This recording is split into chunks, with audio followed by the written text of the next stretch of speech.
হ্যাঁ guys, welcome back to my new blog. তো আজ হলো পূর্ণিমার দিন। তো আজ আমাদের বাবার বাসাতে মানে আমার জেঠুমনির ঘরে হবে নারায়ণ পুজো। তো যেহেতু ভালো পূর্ণিমা আর আজ গ্রহণও আছে, 3:30টার পর গ্রহণ লাগবে না 5টার পরে জানি গ্রহণ লাগবে। তো এর আগেই যা করে খাওয়া দাওয়া সব শেষ করতে হবে। তো সকালবেলা উঠে তাড়াতাড়ি উঠে যতটুকু পর্যন্ত কাজ করেছি। তো যেহেতু কাজের মাসে আছে, উনি অনেক কিছু পরিষ্কার করে দিয়ে গেছেন সকালবেলা। তো আজ আর ভাত খাইনি, তো তোমাদের দেখাইনি। যেহেতু নারায়ণ পুজো আছে আমাদের জেঠুমনির ঘরে, তো তার জন্য একটু অঞ্জলি নেব, তার জন্য খাওয়া হয়নি। তো সকালে একটু অল্প পরিমাণে চা খেয়েছিলাম। তো যেহেতু খালি মুখে অঞ্জলি করা যায় না, তো তার জন্য তো সব শেষে তারপরে স্নান টান করে নিলাম। স্নান টান করে অনেক কাপড় ছিল, তো সেগুলো ধুয়ে দিলাম। আর এদিকে আমি বড় মেয়েকে স্নান করে দিয়েছিলাম, আর ছোটো মেয়েকে স্নান করে ঘুম পাড়িয়ে রেখেছিলাম। আর দুনো বোন, তারা ছোটো ছোটো দুনো বোন ঘুমিয়েছিল, তো তার জন্য তাড়াতাড়ি অনেক কিছু করা গিয়েছে। তো আজ ওরা অনেকক্ষণ ঘুমিয়েছে, তো তার জন্য আমরা অনেক কিছু কাজ করে নিয়েছি এর ফাঁকে, না হলে কেউ হয় না। তো আজ ভাবছি একটু যখন অঞ্জলি নেব, তো শাড়িটা পরবো। তো শাড়িটা এখানে ছিল, আর আমি তো শাড়িটারি আনিনি কিছু, শুধু নাইটি এনেছিলাম আর চুড়িদার। তো মার এটা শাড়ি ছিল ঘরের মধ্যে, তো ব্লাউজ আর ছিল না। তো ব্লাউজ একটা কিনে আনেছি বাজার থেকে আমাদের। তো এখন এটাকে সেলাই করব। তো সুই সুতা আমার ছিল ঘরে, সবই ছিল। তো এখন সেলাই করব। তো সেলাই করে পরবো অঞ্জলির সময়, তারপরে আবার চেঞ্জ করে নেবো অঞ্জলি পরে। কিন্তু শাড়ি পরে কী হয়, বাচ্চাদেরকে ক্যারি করা যায় না অনেকক্ষণ সময়। তো যেহেতু কেউর কাছে যেতে চায় না, অনেক কান্নাকাটি করে, জানি না কেন কেউর কাছে যেতে চায় না আমার মেয়েটা, শুধু মা লাগে। তো যেহেতু ঘুমিয়ে পড়েছে, তার জন্য অনেক কাপড় চোপড় ধুয়ে দিলাম, স্নান টান করে সেরে নিলাম। আর এদিকে বড় মেয়েকে স্নান করে ওকে রেডি করে দিয়েছিলাম, যেহেতু অঞ্জলি নেব, তো তার জন্য ও কিছু খায়নি। তো তারপরে যেহেতু জেঠুমনি করে আছে, নারায়ণ পুজো হবে, তারপর আবার গ্রহণ আছে। তো দুপুরবেলা তো খিচুড়ি টিচুড়ি খাওয়া হবে অঞ্জলির পরে। তারপরে সন্ধ্যার পরে তো আর জল পানি তো গ্রহণ সময় তো কিছু খাওয়া যাবে না। তো দেখি কত সময় থাকতে পারি, আর বাচ্চাদেরকেও খাওয়ানোর চেষ্টা করব। এর আগে 3টার আগে খাওয়াই নেব ওদেরকে। তো আমি শাড়িটার পরার পর শাড়ি পরার সময় ও উঠে গিয়েছিল, আর শাড়ি পরার পর তারপর ওকে নিয়ে চলে গিয়েছিলাম। তো চলো, এখন ব্লাউজ আছে, ওই ব্লাউজটা সেলাই করে নিই। যেহেতু স্নান টান করা শেষ, অনেক স্নান করে কী হয়, অনেক কাজ যেমন কমপ্লিট হয়ে যায়। তো যেহেতু ঘরে খেয়েও নিই, তো নিজেদেরটা নিজেদেরই করতে হয়।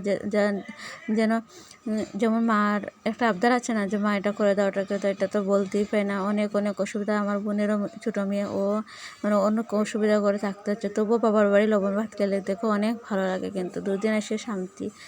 আমি তো সপ্তাহ 10 দিনের মতো থেকেছিলাম। তো এর মধ্যে ভিডিও আপলোড মাঝে মধ্যে দিয়েছি, সব দিতে পারিনি। কিছু কিছু ভিডিও ক্লিপ নিয়েছি, কিছু কিছু ভিডিও ক্লিপ নেওয়া হয়নি। যেহেতু অনেকক্ষণ যখন গল্প করা তো বসি না, আর ভিডিওর কথা মনেই থাকে না। আর যখন মনে পড়ে তখন অল্প অল্প ভিডিও ক্লিপ নিই। আর দিকে দেখো পুরো কিন্তু এসে গেছেন। তো পুজো টুজো এখন শুরু হয়ে গেছে অর্ধেক। এদিকে দুই সাইডে 2টা কলা গাছ, তারপরে কলা গাছের নিচে একটা 2 সাইডে 2টা একটা গট বসিয়ে বেলুন দেওয়া হয়েছে। আর কিন্তু আমার নারায়ণ কিন্তু স্থাপিত আমাদের বাড়িতে অনেক বছর ধরে স্থাপিত হয়েছে। আর বড় করে নারায়ণ পুজো হয় সব সময়। তো মধ্যে কয়েক বছর অনেক বড় করে নারায়ণ পুজো হয়েছিল। তো আজ আর অত বড় করে হয়নি, যেহেতু গ্রহণ আছে, তো তার জন্য মানুষজন আসবে না কেউই। শেষ সপ্তাহ থেকে 7 দিনটা পরে আসে, কিন্তু কেউ তো এখন আসবে না। তো তার জন্য অনেক অন্য কেউকে বলা হয়নি। যেহেতু আমাদের পুরান বাড়ি আছে, আমাদের আরেকটা বাড়ি আছে আমাদের, আমার বাবার ভাইরা আছে এদিকে। তো আমরা কাকিমণি কাকুতারা লাগে, তারাও আসবে। এদিকে দেখি আমার কাকার তো বোন, আর তো আমার মেয়ে, আমার ভাইয়ের মেয়ে একটা বড়ো জেঠু আছে না, বড়ো জেঠুর ছেলের মেয়েটা। আর এদিকে আমার পেশি এসে গেছেন, পানিসাগর থেকে উনি এসেছেন।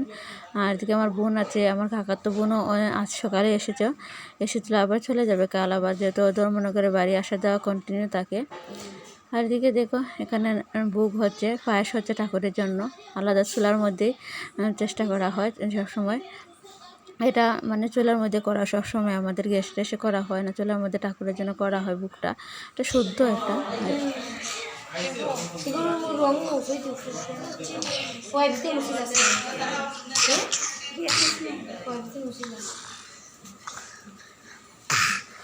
খেলা গেছে রং।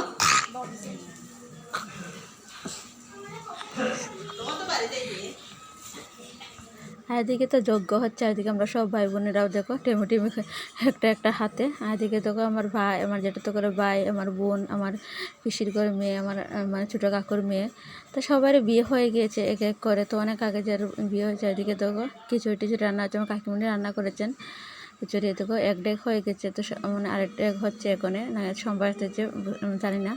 আর আমার বৌদি এখানে আছে। তো চলো, এখানে তো পুজো টুজো তো মানে এখন অঞ্জলি নেব, তো অঞ্জলির পরে আবার খাওয়া দাওয়া হবে। তারপরে এদিকে যেহেতু আজ রং খেলাও আছে, রং তো আজকে না, এর পরের দিন রং খেলা হয়। তো আমরা নারায়ণের চরণে অল্প অল্প রং দিয়ে দিয়েছিলাম, যেহেতু প্রথম হোলি, তো আমরা ঠাকুরের পায়ে চরণে দিচ্ছি রং। তো নারায়ণের তো দিয়ে দিচ্ছি, আর তুলসী গাছের নিচেও আমরা রং দিই। তো সবসময় এটাই হয়, যেহেতু 2-3 বছর আমি এখানে আমি রং হোলি খেলেছি, আর মানে কয়েক বছর আমি শ্বশুর বাড়িতে খেলেছি। তো সবসময় দেখি আমাদের নারায়ণ পূজার সময় এসে মিলে যায়, কেমন করে জানি না। আর এদিকে তুলসী গাছের নিচেও রং দিয়ে দিচ্ছি, এটা নিয়ম আমাদের এখানে, প্রথম ঠাকুরের পায়ে দিতে হয়। তো এদিকে পুজো কমপ্লিট হয়ে গেছে, এখন তো প্রসাদ বাড়া হয়ে গেছে। তো আমরা অঞ্জলিও নিয়েছিলাম, সেগুলো ক্লিপ তোলা হয়নি, যেহেতু ঠাকুরের মন্ত্র হচ্ছিলো, তো তার জন্য আমি আর ভিডিও করতে পারিনি। তো এদিকে প্রসাদ খাবো, তো চলো এক এক প্রসাদ খাওয়া হয় যাক, অনেকক্ষণ উপসাথী। এদিকে দেখো অনেক ধরনের প্রসাদ আসলো, মিষ্টি, অনেক রকমের ফলও আসলো। আর মেয়ে দেখো বসে বসে বসে এখানে রয়েছে, আর ড্রেস চেঞ্জ করেছে, অনেক গরম লাগছিল। আর এদিকে মানে আমরা সবাই প্রসাদ খেতে বসে গিয়েছি, যেহেতু অনেকদিন প্রসাদ, আর অনেকক্ষণ সময় সকাল থেকে উপোস করে আছি। এখন প্রায় 2:30টার মতন বাজে, 2-2:30 বাজে, এখন আমরা খাচ্ছি। তো চলো খাওয়া দাওয়া যাক। লাস্টে খিচুড়ি মটর ভাজা। তো আমি কাঁচা মটর নিয়েছি, খিচুড়ির সাথে আমার কাঁচা মটর অনেক ভালো লাগে। আর সবশেষে পায়েসও ছিল।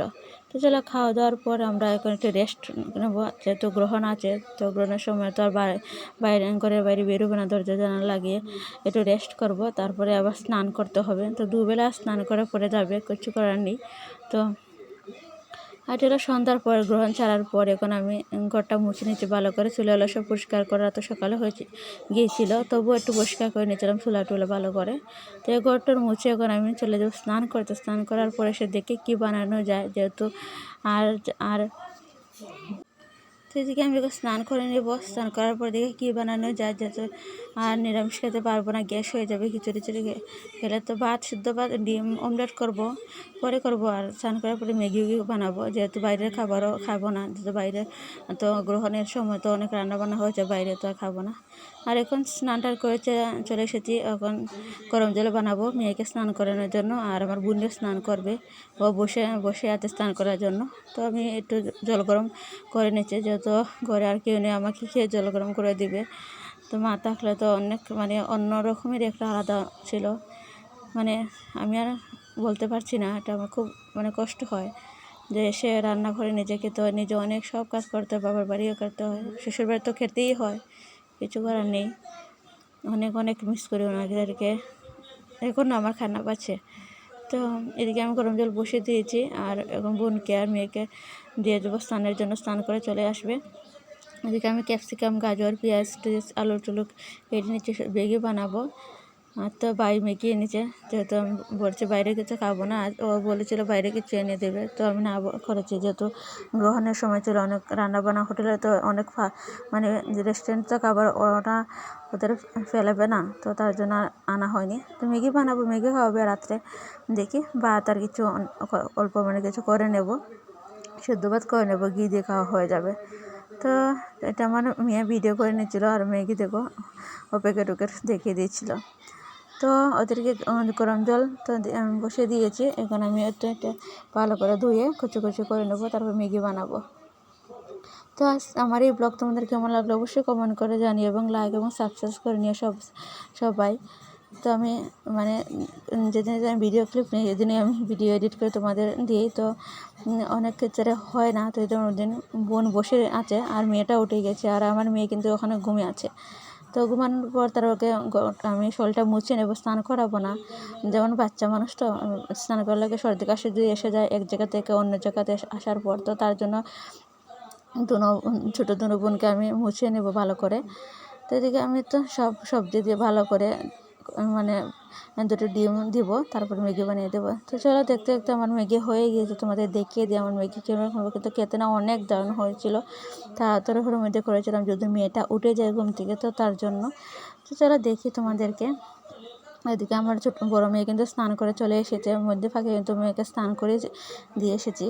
তো এক হাতে তো সব কাজ করতে আমার বোনও মানে ওরও আলস্য লেগে যায় যে একা একা করবে, তো তার জন্য আমি মানে ওকে করতে দিই না, তো ছোটো বোন তো তার জন্য অনেক মায়া লাগে। এদিকে দেখো ম্যাগি আমার হয়ে গিয়েছে, অনেক ম্যাগি হয়েছে। তো আমরা 4 জনে খাবো, আমি, বোন, ভাই আর আমার মেয়ে খাবে। তো 4 জনের জন্য হবে যেহেতু। তারপর চাটা খাবো বানিয়ে। তো আজ তোমাদের যতটুকু শেয়ার করতে পেরেছি, যতটুকু মানে করা যায়। তো এই তো। আর তো এরপর দিন তো হোলি, সবাইকে অনেক অনেক শুভেচ্ছা, হোলি খেলার হ্যাপি হোলি সবাইকে। তো এদিকে তো আমি ম্যাগি খাচ্ছি আর আমার ছোটো মেয়ে বসে আছে। তো চলো ম্যাগিটা খেয়ে নিই ভালো করে। তো ম্যাগি খায় সবাইকে গুড নাইট জানিয়ে এখনই শেষ করছি। আর ভাইও চলে এসেছে, ও স্নান টান করে নিয়েছে। তো স্নান করার পর ম্যাগি খেয়ে নেবে।